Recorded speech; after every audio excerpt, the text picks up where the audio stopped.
প্রিয় বন্ধুরা, আমার পক্ষ থেকে তোমাদের সবাইকে অনেক অনেক শুভেচ্ছা। আজকে আমি তোমাদেরকে একটা সুন্দর বিষয় শেখাবো, তোমাদের অনেক কাজে লাগবে সেই বিষয়টা। সেটা হচ্ছে কিভাবে মোবাইল ব্যবহার করে একেবারে সুন্দর একটি পিডিএফ তোমরা তৈরি করতে পারো।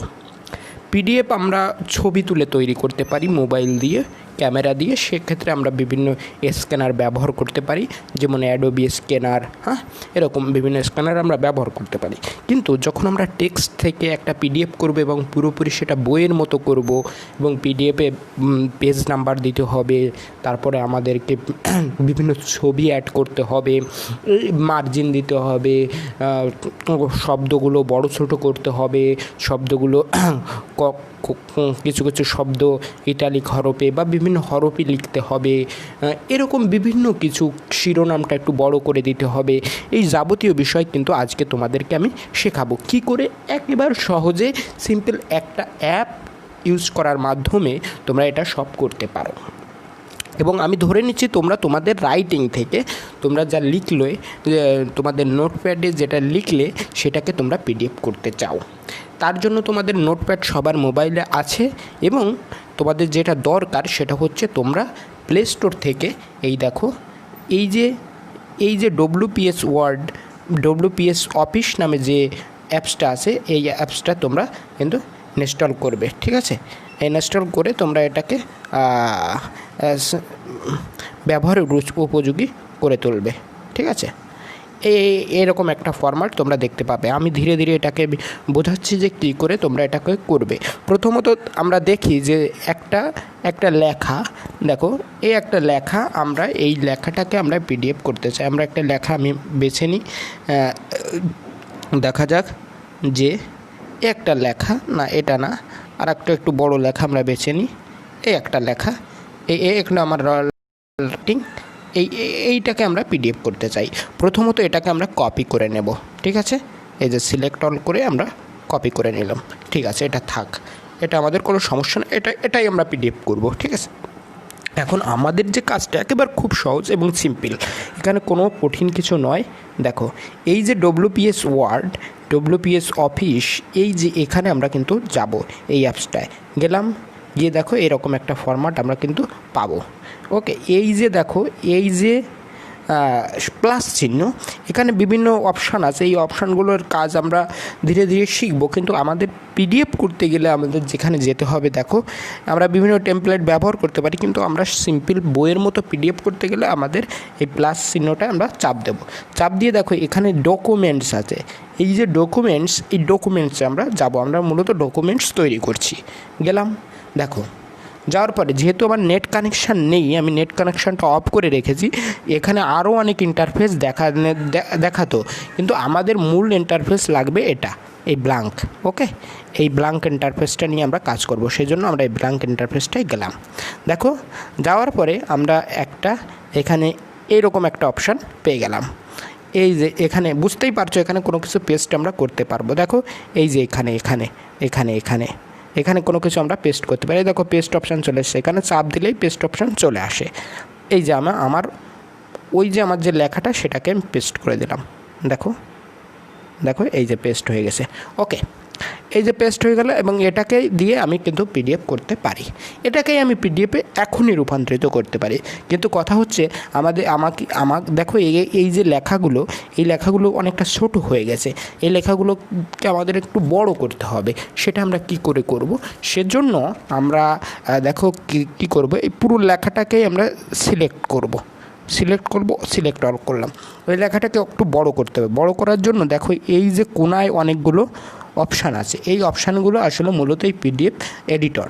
এখন আমরা একেবারে এই যে বাঁ পাশের এই অপশানটায় আমরা ক্লিক করব। ক্লিক করলে দেখো এই যে সাইজের একটা অপশান কিন্তু চলে এসছে। দেখো এই সাইজটা 11 সাইজ আছে, এখানে আমরা সাইজটা একটু বড় করব। সাইজটা আমরা 16 করলাম, দেখো কত বড় হয়ে গেল, তাই না? 18 করলে আরও বড়, কিন্তু আমরা 16ই রাখি। এবার 16 রাখার পরে এবার আমাদের একটা সমস্যা দেখা দিচ্ছে। দেখো এই যে এই সাইডগুলো, এই সাইড দেখো, এই সাইড ধরে কিন্তু এলোমেলো হয়ে গেছে, একটা লাইন ছোট বড়। এই লাইনগুলোকে ছোট বড়টাকে আমরা ঠিক করতে হবে। এখন কি করে ঠিক করব? আবার আমরা ওইখানে যাব, এই যে এইখানে আবার যাব, গিয়ে দেখো একটু নিচের দিকে, এই দেখো এই লাইনটায়, দেখো এই লাইনটায় এখানে আমরা চাপ দেবো। দেখো লাইনগুলো কত সোজা হয়ে গেল, তাই না? লাইনগুলো সোজা এবং আমাদের বড় হয়ে গেল। একটা গেল। এইবার আমরা দেখা যাচ্ছে আমরা শুধুমাত্র একটা লাইনকে আমরা বড় করে বড় হরফে লিখতে চাই। প্রথমে ওই একই ব্যাপার, ওই যে আমরা এটাকে সিলেক্ট করলাম, সিলেক্ট আমাদের করতে হবে, করে আমরা আবার সেই জায়গায় যাব এবং এই হরফটাকে আমরা আরও একটু বড় করে দেব। দেখো এই যে একটা লাইনে আমাদের বড় হয়ে গেল, ঠিক আছে? আমরা যদি এটা না করতে চাই সেক্ষেত্রে আমরা দেখো এই যে একটা লাইন আমাদের বড় হয়ে গেল, কিন্তু এটা আমরা করতে চাই না, আমরা এই যে এরকম করলাম, ঠিক আছে? এবার একটা ব্যাপার, আরও কিছু প্রশ্ন আছে, যে প্রশ্নগুলো তোমাদেরকে আমি উত্তর দিচ্ছি। দেখো আমরা যদি এইবার চাই কালারিং করতে, আমরা এইটুকুকে আমরা বিভিন্ন অন্য কালার করব, কিংবা এক লাইন একটা শব্দকে আমরা অন্য কালার করব। কি করে? দেখো আমরা সেই একই অপশানে যাব, গিয়ে এখানে দেখো টেক্সট কালার আর হাইলাইট। আমরা মূলত হাইলাইট করতে চাইছি না, আমরা টেক্সট কালার করতে চাইছি। বিভিন্ন ধরনের কালার চুজ করতে পারি। এ দেখো একটা কালার চুজ করলাম, এক্ষেত্রে আমাদের কি হলো, এক্ষেত্রে দেখো আমাদের রঙটা কেমন হয়ে গেল। ওকে, সব থেকে বড় কথা, তোমরা যা কিছুকে এডিট করতে চাও না কেন তাকে তোমরা আগে সিলেক্ট করে নেবে, ঠিক আছে? সেটা করে নেবে, তোমাদের এটা শেষ, কাজ শেষ। এবার যে কাজটা, তোমরা এটার হরফগুলোকে একটু বদলাতে চাও, এটা দেখো সোজাসুজি আছে, এবারে হরফগুলোকে একটু বদলাতে তোমরা চাও, সেটা করতে পারো। দেখো এই অপশানটায় তোমরা লক্ষ্য করো, এই অপশানটায় কিন্তু হরফ বদলাতে, এই দেখো ইটালিক হরফে আমরা রূপান্তরিত করে ফেললাম। কিংবা এই দেখো আমরা তলে দাগ দিতে পারি, এই দেখো তলে দাগ, মানে এই লাইনটা ইউজ করতে পারো। আর তোমরা করতে করতে সবই শিখে যাবে। দেখলে আমরা বিভিন্ন কিছু করলাম। এইবার আমাদের একটা মুখ্য ব্যাপার, আমরা বিভিন্ন ছবি অ্যাড করতে চাই। ছবি অ্যাড করতে চাইলে কী হবে, আমরা দেখা যাচ্ছে আমরা এখানে একটা ছবি অ্যাড করতে চাই। এখানে ছবি অ্যাড করতে চাই, এই যে অপশানটা, এই অপশানটায় গিয়ে তোমাদের বিভিন্ন ছবি তোমরা অ্যাড করতে পারো। আমি এই ছবিটাকে অ্যাড করতে চাই, এই যে অ্যাড করলাম, এখানে দিলাম, অ্যাড করলাম। ওকে, দেখো এই যে ছবিটা এবার বড় ছোট করতে পারি, ছবিটাকে বড় ছোট করতে পারি। ওকে, ছবি অ্যাড করা তোমরা বলে, এবার ছবিকে আমরা বিভিন্ন করতে পারি, এডিট করতে পারি। এখান থেকে তোমরা সেটা শিখে যাবে। এবার দেখো আমরা এইবার কি করতে চাই, এইবার হচ্ছে আমরা পেজ নাম্বার দিতে চাই, ঠিক আছে? পেজ নাম্বার দিতে গেলে এই যে প্লাস চিহ্নটাই, প্লাসে চাপবে তোমরা, এখানে অনেক অপশান আছে, তোমরা এই যে থ্রি ডট এই অপশানটায় যাবে। যাওয়ার পরে দেখো এখানেও অনেকগুলো অপশান এসছে। দেখো পেজ নাম্বার নামে একটা অপশান আছে, এখানে আরও অনেক কিছু তোমরা যোগ করতে পারো, ধীরে ধীরে তোমরা সব শিখে যাবে। এখন আমরা মূলত এই পেজ নাম্বারে যাব। পেজ নাম্বার আমরা কি একের থেকে স্টার্ট করব, একের থেকে স্টার্ট করলে এবং 1 2 আকারে যাবে।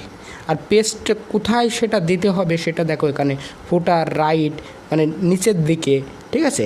আর রাইট মানে ডান দিকে এটা থাকবে। এটা ওকে করলাম। দেখো পেজ নাম্বার আমাদের কিন্তু এসে গেছে, পেজ নাম্বার কিন্তু আমাদের এসে গেছে। দেখো সব দেখো ছোট ছোট করে আমাদের পেজ নাম্বার কিন্তু পিডিএফের তলেতে এসে গেছে। এইভাবে তোমরা খুব সহজে একটা পিডিএফ প্রথমত তৈরি করলে, কিন্তু এটা আসলে তৈরি হলো না। এই পিডিএফটাকে আমাদের একটু সেভ করা দরকার, আমাদের ফাইলে সেভ করা দরকার, এবং সেটা কি করে পারবো সেটা তোমরা লক্ষ্য করো। তোমরা এই সব অপশান দিয়ে আরও অনেক কিছু করতে পারবে, তোমরা ধীরে ধীরে সেখানে যাবে, করে চেষ্টা করে দেখবে। এখন দেখো এটাকে আমরা সেভ করতে চাই, এই যে পিডিএফটা বানালাম এটাকে আমরা মূলত সেভ করতে চাই। এরকমভাবে তোমরা 100 150 সব যত ইচ্ছে তোমরা এখানে কপি পেস্ট করে এর পরপর করে যেতেই পারো। আর তোমাদের দেখা যাচ্ছে এটাকে একটু কাছে আনতে হবে, কাছে আনার জন্য এখানেই তোমরা এডিট করতে পারো। এই যে এখানে নিয়ে এই অপশানটায় চাপ দিলে কাছে, বা একটু দূরে দিতে হবে, এই যে দূরে দিলে, ঠিক আছে? এটা হচ্ছে তোমাদের একেবারে সিম্পল, তোমরা যেরকম টাইপ করো এ জায়গাও তোমরা টাইপ করতে পারবে, কিন্তু এই যে তোমরা মোবাইলে ওইখান থেকে টাইপ করে এলে ভালো হয়, ঠিক আছে? এবারে এটাকে তোমরা সেভ করতে চাও, দেখো এই যে সেভ করার অপশান, দেখো এই যে শেয়ার অপশানে চাপ দেবে। শেয়ার অপশানে চাপ দিলে দেখো এখানে আছে শেয়ার অ্যাজ পিডিএফ হিসেবে সেভ করে রাখলে, ঠিক আছে? এখন কোথায় সেভ করব, আমি ফোনে সেভ করতে, মাই ডকুমেন্টসে সেভ করতে পারি। দেখো এখানে নাম দিতে হবে, এখানে আমরা একটা নাম দিতে পারি, যে কোনো নামে আমরা যে নামে সেভ করতে চাই এটা দিলাম।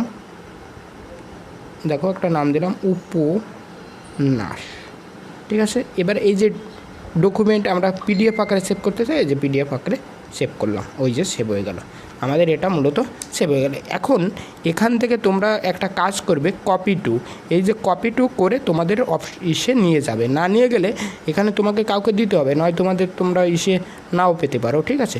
সুতরাং এখানে কপি টু করে তোমরা তোমাদের মূল যে ফাইল সেই ফাইলে নিয়ে যাবে, তোমরা এসডি কার্ডে বা ইন্টারনাল কার্ডে যেখানে নিয়ে যেতে চাও সেখানে নিয়ে গেলে তোমরা কিন্তু এই দেখো আমি এখানে পেয়ে গেছি, এখানে আমার এই দেখো আমার ফাইলে চলে এসছে, ফাইলে উপন্যাসটা, এই যে উপন্যাস অপশানটা আমরা চাপিলাম, দেখো এই যে কত সুন্দর আমরা পিডিএফ পেয়ে গেলাম, তাই না?